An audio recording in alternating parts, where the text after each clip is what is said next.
In today's video, we're going to be diving into the upcoming pattern, taking a look at much colder air on the way down the line. And I know I've been saying that every single day, but now we're basically trickling into it. We've seen some colder temperatures yesterday and today. It is going to get even colder, and now the National Weather Service outlooks are definitely aligning with that thought process.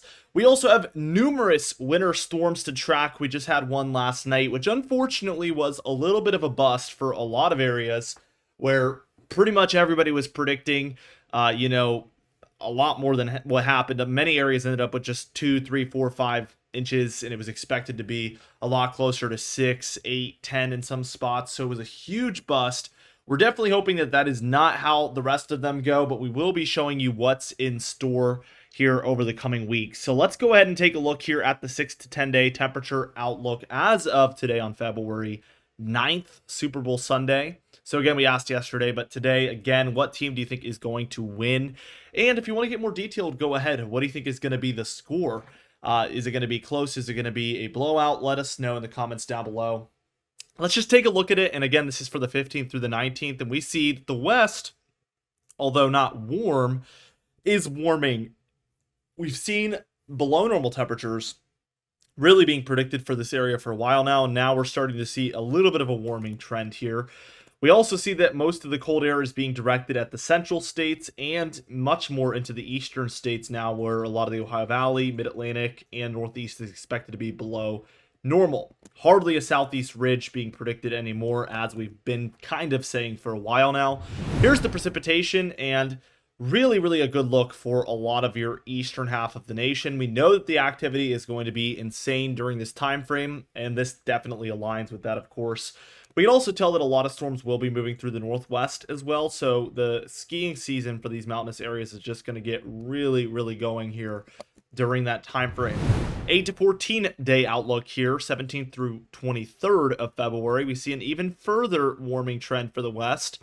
Maybe even the beginning of a developing positive PNA, which that just means warmer out west. And typically when that develops, we see cold air just dive into the central and eastern states. And we have seen that really take hold if this outlook takes place exactly like this. We see a much deeper cold air area where really outside of southern Florida, most areas in the central and eastern states are expected to be below normal during that 17th through 23rd time frame. At the same time, precipitation, not quite as good, but at least near normal for the northern areas, and the potential for some more deeper south, not super deep south, but maybe some snowfall in these areas wouldn't be impossible if we combine a very cold air mass with a storm system moving through this area where they expect more activity. We could cash in on something in these areas, but only time will tell, of course. The Northwest still staying in that kind of positive look.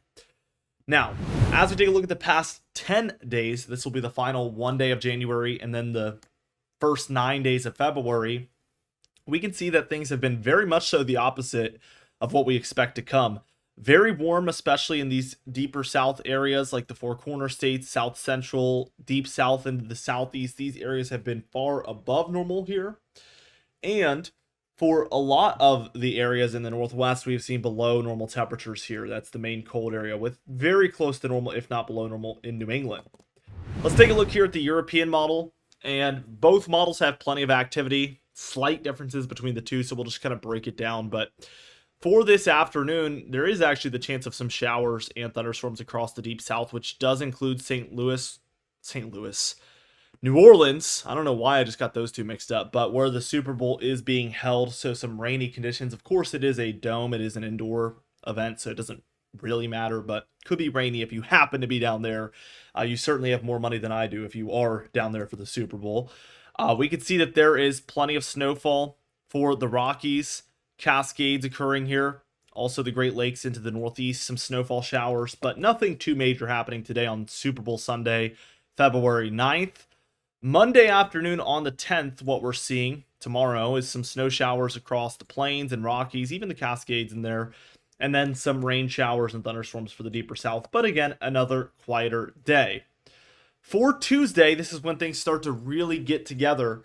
We see this kind of push of warm and humid air bringing precipitation from the Gulf across a lot of your deep south and southeast. And this is combining with some colder air where we are getting snowfall here for areas like northern Oklahoma, southern Kansas, southern Missouri, areas of northeastern Kentucky, southern Ohio, West Virginia, and Virginia there. This is just the very, very beginning of this system, which could be a pretty major snow system for the mid-Atlantic, so it definitely needs to be tracked. Let's take a look at by time reaching kind of overnight, and we do see that rain snow line shifts to the north, but still northern Virginia, DC, Maryland, Delaware, northern Maryland, southern New Jersey, southern Pennsylvania could be in the hot spot for the most snowfall during this system. So time will tell, of course. We also see a pretty hefty plains and Midwest snow system developing out there for Nebraska, Kansas, Missouri, and Iowa all at the same time. Meanwhile, thunderstorms and showers could be present underneath this system, so keep that in mind as well by Wednesday the 12th. By that afternoon, we can see kind of system number 1 moves out, system number 2 cuts in. So this is going to basically warm things up to the east as we see this kind of warm push, as there's a warm front out to the east of that low. It's going to develop another cold front, which will pull this cold air in further eastward behind everything, and could spell more snowfall for more interior areas and more northern areas like the Midwest here, as you can see, Great Lakes, parts of the Ohio Valley perhaps, and even some eastern end snowfall eventually. So let's take a look at what occurs. By the time we're reaching about 1 a.m. on Thursday, February 13th, this low is centered right around Cleveland, Ohio. We see snowfall abundant for areas like Michigan, northern Indiana, Illinois, including Chicago, southern and eastern Wisconsin. So that kind of seems like the bullseye for this potential system, which is under 5 days away. This isn't even the medium range. This is actually kind of the short to medium range. It's right in the middle. As we take a look at the high temperatures that day, this low will eventually move up into Canada, and this will bring a wintry mix for northern New England, but this isn't going to be a mid-Atlantic or northeast snowfall event. Most likely this is likely to be more of an interior system like we mentioned, so a Midwest Great Lakes special event there. Again, severe weather and thunderstorms potentially for the southeast underneath this low, and we have a pretty hefty system moving onshore to the west coast where some of Oregon, California, and Nevada are seeing some snowfall, and the lower elevation areas are at this point seeing rainfall occurring. Let's take a look as we just move a little bit further. I want to take us towards Friday afternoon on February 14th. This will be about 5 days away now, and we see that the west really starts to get going again with more widespread activity. We see the snowfall abundant for all of the mountain ranges out there, rainfall in the lower elevation areas, and overall just an active look in the west and a quite quiet look in the east for that Friday 14th time frame. But by Saturday, we see that all of this activity isn't going to stay long. It actually quickly moves around the jet stream here. We get some broad low pressure across your more southern plains here. This leads to some snowfall for the Rockies, Plains, Midwest, Great Lakes again. Rising thunderstorms and showers throughout this corridor here as we get this kind of lift from the Gulf of Mexico with humidity and warmth again. What we're going to see is that this will become a pretty hefty snow system perhaps. This is Sunday morning at about 7 a.m. and we have seen a southern trend with this one on the models here recently, 990. We see heavy snowfall throughout parts of the Ohio Valley and then the interior mid-Atlantic and northeast here as well. With that rain snow line not being directly kind of north to south, it's much more of like a vertical look here, west to east. Another event where we could have some pretty strong thunderstorms underneath for the southeast, anywhere south of that low, so keep that in mind as well. Those events are going to be quite numerous here over the coming pattern. As we reach towards the afternoon, we see this storm starts to move offshore as a 976 millibar low pressure center. We start to get a lot more mid-Atlantic and northeast activity going for states like West Virginia, Pennsylvania, New York, New England. And if this southeastern trend continues with this system, we could see even more areas see hefty snowfall totals from it. Again, if you've been watching for a couple of days, we've been talking about this 16th through 17th time frame for a potential major snow system. The only thing we haven't been able to nail down is the exact location that'll be receiving that snowfall from it. But we have been watching, lows in the 970s, 960s for this time frame on the model runs for days.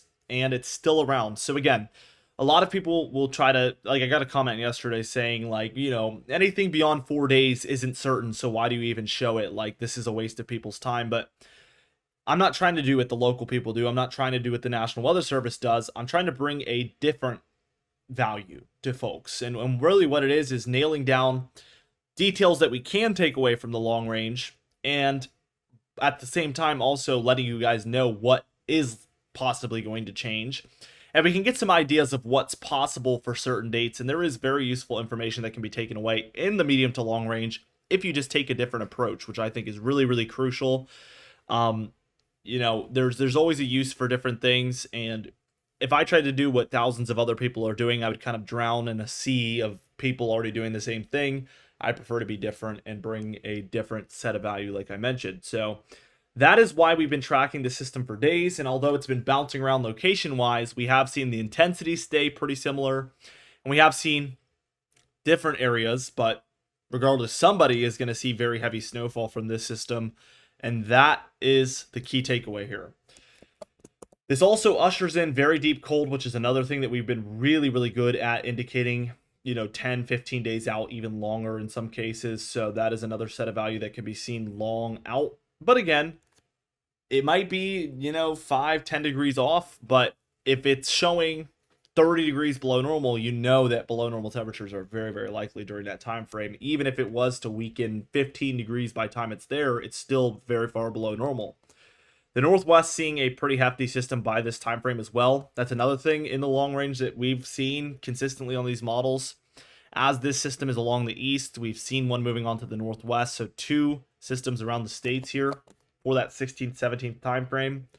By Monday, that system moves out. We do get some snow showers around, and really that northwest system kind of swings underneath and ends up again over kind of like the southern, lower Midwest, I would call it. Snowfall for parts of the plains, Rockies, Midwest, and Ohio Valley again.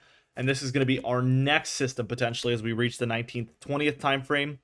And we see this one dig kind of deep towards the Smoky Mountains perhaps. We get another pocket of thunderstorms and severe weather underneath. So this is a big time trend. We're seeing multiple storms very similar to this. And the heavy snowfall does eventually move up into parts of the mid-Atlantic and Northeast. But again, a little bit more of a vertical rain snow line that could make it a really tricky forecast. But as that storm moves offshore, it's a 983. That's a pretty strong system as well. 981 by this point. We do start to see areas further east start to switch to snowfall over time as it moves out to the east. That one comes to an end. Deeper cold air moves in once again. And then we get another system trying to come together right here, right around the 23rd. And thankfully, this is very far out. A lot can change with this, and it could come together a lot better. But we have the northern energy and the southern energy kind of close. And then what happens is it kind of just fizzles out. It seems like the northern piece of energy gets way, way quicker than the southern piece, and they don't really match up. But there is plenty of cold by this time frame, according to this model. So potential lies just after the 20th as well. GFS model. We'll kind of track the differences here, but here's your Tuesday system. We see it's a little bit further south. We see states like Kentucky, West Virginia, and Virginia getting a lot more abundant amounts of snowfall.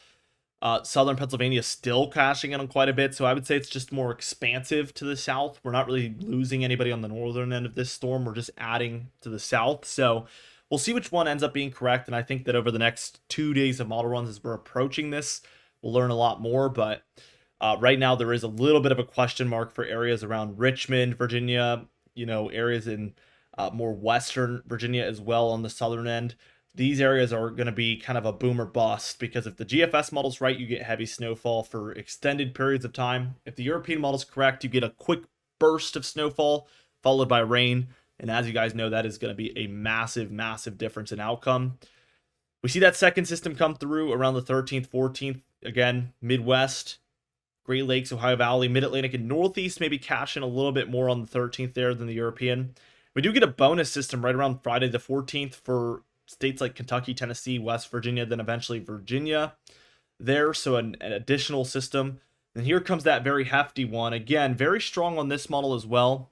Not quite as strong, though. It's a 996, but the impacts look much more impactful than what this week of a low would typically bring. We see Ohio Valley Parts of the mid-Atlantic and Northeast getting very heavy snowfall from this one. And then we start to really intensify there. It gets down to a 984. So again, it doesn't get into the 970s like the European model, but we still get a major snow system for the mid-Atlantic and Northeast around that 17th time frame. Still something that needs to be watched closely. Another system rolls through here. This one's a little further north than the European model. We see this low really pull up to the north, way up in Canada. So we get some quick snowfall for parts of the mid-Atlantic and Northeast, but the Ohio Valley is all rain because that low is to the north of you. Thunderstorms and showers very possible for a lot of these areas if this look came true. We see the cold just kind of continue. It becomes a little harder to come by storm systems, especially snow. We do see a low up here in Canada. Along the cold, a secondary low trying to form underneath. The only way I could see this in this scenario, because we are very far out, but this becoming a major snow system for the US would be if we see a lot of this energy transfer offshore. That does happen sometimes. I know it seems wonky, but if that were to move up, that would be the scenario where the cold could move in much quicker and that low would be offshore and we could end up with snowfall for somebody in here, but that is not what this model is showing. And we're at like hours 384. So definitely a little far-fetched at this point. Total precipitation. We do see a lot out west, but it is dwindling over time. The east, however, is flourishing, especially in these areas right here from the deep south, Tennessee Valley there, areas of Virginia and North Carolina, up into parts of the mid-Atlantic. That area there in particular is the bullseye for precipitation right now, and much of that would be in the form of snowfall. Here's the anomalies, and as you can see, we are far above average over the next couple of weeks for these green and blue areas. The west is a little bit more neutral, if anything. Total snowfall on the European model, very abundant out west with the precipitation we do get. Plains, Midwest, Great Lakes, Ohio Valley do phenomenal, 1 to 2 feet in this pink and pastel band. The Mid-Atlantic here doing okay. It's plowable, but I know that a lot of you would prefer a lot more than this. This is definitely lower than what we're going to see on the GFS model. And then we're seeing multiple feet in these pastels here for the interior interior northeast for the most part, as well as parts of northern Ohio. GFS model going to be a lot more friendly to the areas further south that want snowfall. We do see again abundant out west, Plains, Midwest, Great Lakes, Ohio Valley. This all looks very similar to the European. But we do end up with a lot more in this pocket for Virginia, West Virginia, Maryland, Pennsylvania, New Jersey, Southern New England in particular. Those areas, especially Pennsylvania and Southern New England, in the multiple feet category here for the Northeast. So we are getting closer to each other here. This is looking a lot more similar than what we saw days ago. But still, there's specific areas in here where if one model's right and the other one's wrong, would have massive implications. So it's really hard to say. Now let's track this cold air again. We're going to have cold air and then we're going to get these little warm-ups. Most of the cold air is coming around the 13th, 14th, 15th as we get this green band here. That's where we're looking at 10 to 15 degrees below normal. We do see another really strong blast of it around the 17th, which we've been seeing on the models for a long time. We get the greens, which again is 10 to 15, but then we get these purplish blues, which are going to be a lot more like 15 to 25 degrees below normal, much colder than the previous cool down, and the magentas in here, which would be 25 to 35 degrees below normal. So this is exactly what we're talking about when we say we've been tracking these in the long range, but imagine it's 15 degrees less cold than what this is showing. Well, it's still going to be 15 to 20 degrees below normal if that's the case, and it would still be very cold. And I don't think anybody would be saying, oh, it's 20 degrees below normal, but it's definitely not 35 degrees below normal. It's not going to be like that because it's just going to be so cold. Nobody's going to worry about things like that. Positive PNA looks pretty intense by this point. So again, as we approach the 20th, that may become a piece of the puzzle here, which would continue to cause the cold air to move into the east, which we do kind of just see occur here all the way through the end of the model run on the 24th.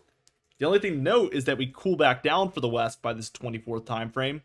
And that may indicate that the warmth will be making a comeback at some point around the late February timeframe. Going to be interesting to track that. GFS model, we're going to see a lot of agreement. Again, here's that 13th, 14th. We get a more marginal cooldown.